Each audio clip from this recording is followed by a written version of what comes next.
कहानी वापसी का रास्ता। बारिश धीरे धीरे गिर रही थी। सड़क पर पानी जमा था और स्ट्रीट लाइट्स की पीली रोशनी उसमें टूटकर चमक रही थी। आर्यन बस स्टैंड के शेड के नीचे खड़ा था, हाथ में एक पुराना बैग और चेहरे पर थकान। 3 साल बाद वो अपने शहर वापस आया था, वही शहर जहां से वो बिना किसी को बताए चला गया था। कभी कभी इंसान भागता कहीं और है, लेकिन असल में भाग खुद से रहा होता है। आर्यन ने खुद से बुदबुदाया और हल्का सा मुस्कुरा दिया। पास में खड़ा एक आदमी चाय पी रहा था। उसने आर्यन को देखा और बोला, लगता है पहली बार आए हो यहां। आर्यन ने सिर हिलाया, नहीं, बहुत पहले यही रहता था। आदमी हंस पड़ा, फिर तो शहर बदला होगा, या तुम? आर्यन ने जवाब नहीं दिया। बस आई। आर्यन चढ़ गया। खिड़की के पास बैठते ही उसने बाहर देखना शुरू किया। हर मोड़, हर दुकान, हर गली उसे कुछ याद दिला रही थी, लेकिन वो सब कुछ वैसा नहीं था जैसा वो छोड़कर गया था। कुछ बदला था और वो समझ नहीं पा रहा था कि क्या। बस शहर के अंदर बढ़ती गई। अचानक ड्राइवर ने ब्रेक मारा। एक बूढ़ा आदमी बीच सड़क में खड़ा था। सब लोग चिल्लाने लगे, अरे हटो, क्या कर रहे हो? लेकिन वो आदमी हिला नहीं। वो बस की तरफ देख रहा था, सीधा आर्यन की तरफ। आर्यन का दिल एक पल के लिए रुक गया। उसे लगा जैसे वो उसे पहचानता है। बस रुकी। कंडक्टर गुस्से में उतरा, क्या कर रहे हो बाबा, मरना है क्या? बूढ़ा आदमी धीरे से बोला, जिसे जाना है वो उतर जाए। सब हंसने लगे, पागल है, छोड़ो। लेकिन आर्यन के कानों में वो बात अटक गई, जिसे जाना है वो उतर जाए। पता नहीं क्यों आर्यन खड़ा हो गया। कंडक्टर बोला, अरे कहां जा रहे हो?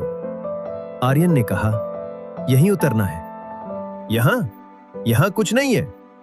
आर्यन ने जवाब नहीं दिया। वो उतर गया। बस चली गई। सड़क पर सिर्फ वो और वो बूढ़ा आदमी थे। कुछ सेकंड दोनों चुप रहे। फिर बूढ़ा आदमी मुस्कुराया, आखिर आ ही गए। आर्यन चौंका, आप मुझे जानते हैं? तुम खुद को जानते हो? आर्यन चुप हो गया। चलो, बूढ़े ने कहा। कहां? जहां से तुम भागे थे। दोनों चलते रहे। सड़क धीरे धीरे सुनसान होती गई। बारिश बंद हो गई, हवा ठंडी हो गई। और फिर आर्यन ने देखा एक पुराना घर, टूटी दीवारें, जंग लगा गेट और अंदर घुप अंधेरा। उसका दिल तेज धड़कने लगा। ये तो, बूढ़ा बोला, हां, तुम्हारा घर। आर्यन पीछे हट गया। नहीं, ये मेरा घर नहीं है, मैं यहां नहीं रहता था। बूढ़ा शांत था। याद करने की कोशिश करो। आर्यन की आंखों के सामने अचानक कुछ झलकने लगा। हंसती हुई आवाजें, एक औरत, एक छोटा लड़का और फिर एक जोरदार आवाज। आर्यन घुटनों पर गिर गया। नहीं, नहीं, बूढ़ा धीरे से बोला, सच से भागने से वो मिटता नहीं है। आर्यन कांपते हुए बोला, मैं उस दिन घर छोड़कर चला गया था। नहीं, मैंने किसी को हर्ट नहीं किया। बूढ़ा पास आया, तुम्हें सच पता है? आंखों में आंसू आ गए। यादें साफ होने लगी। उस दिन झगड़ा हुआ था, गुस्सा, चीखें और फिर आर्यन ने गुस्से में चीज फेंकी। वो चीज जाकर लगी उसकी मां को। कमरा शांत हो गया था। वो गिर गई थी और फिर कभी नहीं उठी। आर्यन चीख पड़ा, मैंने जानबूझकर नहीं किया। बूढ़ा बोला, गलती जानबूझकर नहीं होती, लेकिन उसका असर हमेशा रहता है। आर्यन रो रहा था, मैं डर गया था, मैं भाग गया। हां, बूढ़ा बोला, और तब से तुम भाग ही रहे हो। कुछ देर दोनों चुप रहे। हवा चल रही थी।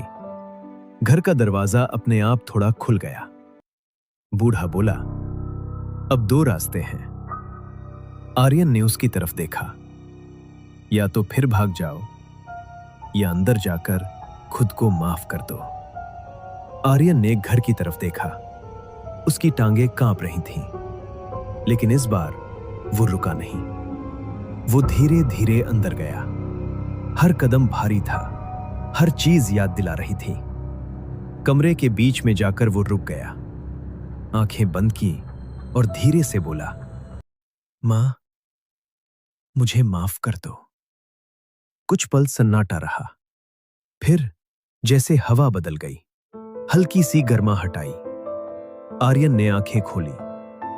घर वैसा ही था, लेकिन अब डर नहीं था। वो बाहर आया। बूढ़ा आदमी वहां नहीं था, सड़क भी नहीं थी।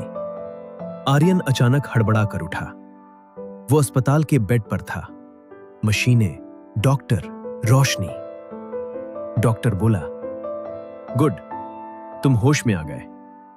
आर्यन धीरे से बोला, मैं कहां था? डॉक्टर मुस्कुराया, एक्सीडेंट हुआ था, 3 दिन से बेहोश थे। आर्यन की आंखों में आंसू आ गए, लेकिन इस बार डर के नहीं, हल्केपन के। उसने खिड़की के बाहर देखा। बारिश हो रही थी, बिल्कुल वैसी ही जैसी उस रात थी। और इस बार उसने खुद से भागना बंद कर दिया। समाप्त। अंदर छुपी बात, इंसान सबसे ज्यादा खुद से भागता है। सच का सामना करने में ही आजादी है। माफ करना सबसे बड़ी ताकत है। अगर कहानी पसंद आए तो लाइक करें, सब्सक्राइब करें, ऐसे ही दिल छू लेने वाली कहानियों के लिए।